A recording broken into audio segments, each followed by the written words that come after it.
Hey guys, so today we're going to talk about getting more power in your golf game and more distance off the tee box.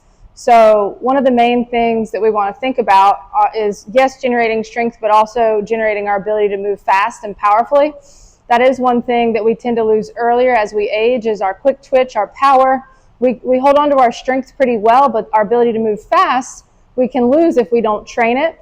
And there are a lot of safe ways to train it. I'm going to go over 5 power and golf-specific movements I like a lot for generating more distance off the tee box. But to talk about kind of what we need as far as our bodies go, we're using a lot of glute, core, and even front of thighs as we go to work and generate power. If you watch some of the best long drivers in the game, Nelly Korda, Scotty Scheffler, Rory, a lot of the pros, and you slow down their swings, especially with the driver, what you're going to see is they sink into their knees a little on the way down, and as they start to get through the ball, they actually drive up into that front leg.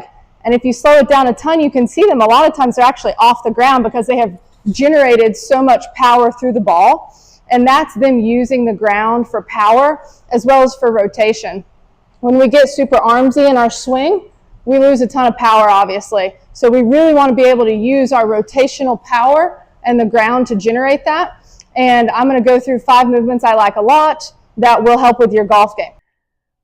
Okay, 5 exercises. Our first one here, the most minimal equipment. We're going to use a box, bench, chair, and we're going to focus on sit to standing or squatting to it, and then powering up strong. We can pick any height that feels good for our joints and our knees, and we can certainly overload that with a weight at the chest and perform it the same way. Our goal being trying to get ourselves to move powerfully and quickly on the way up, nice and controlled on the way down. Okay, exercise 2 is a banded RDL. You can use any type of band you might have at the house, including a strip of TheraBand.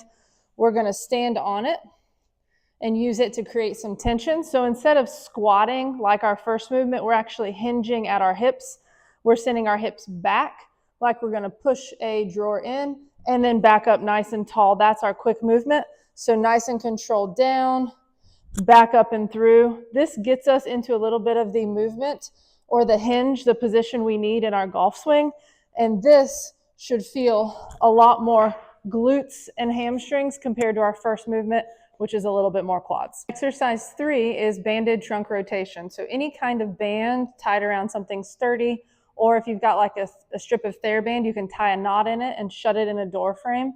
So we're going to step into some tension with arms pretty straight, and our goal is to actually rotate into the band and be nice and controlled on the way back. So we're primarily using our core here, rotate quick, nice and controlled on the way back through. The further away I am, the more tension I'm going to have. And I want to keep my belly braced lightly and engaged throughout.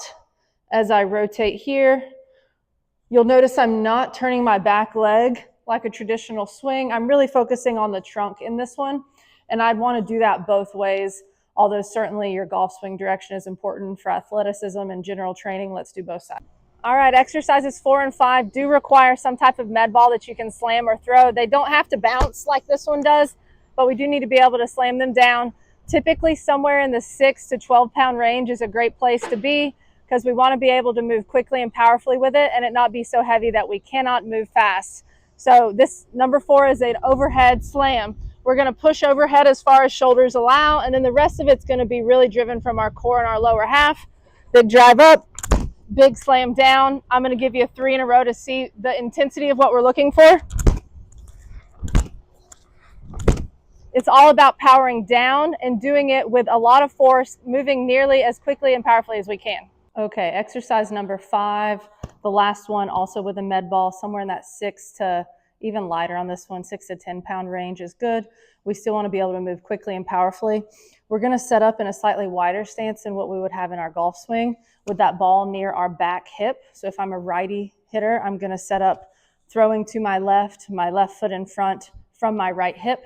I'm going to think about loading into my right hip and throwing with rotation. I'm driving from my backside and my core, wind up and throw. Same idea. Our intent should be that we're throwing pretty hard and powerfully. It's not an arms first swing. I'm not getting much power that way. I want to really drive from my lower half first. This is going to help develop the strength to do that on the golf course, but also the coordination to know which muscles should fire first and make sure we're not getting too armsy with it. This is a great one that you can throw to a partner or throw into a wall. Remember, our sets and reps should be low, maybe even 2 sets of 5 on each side, and we're focusing on moving powerfully and quickly.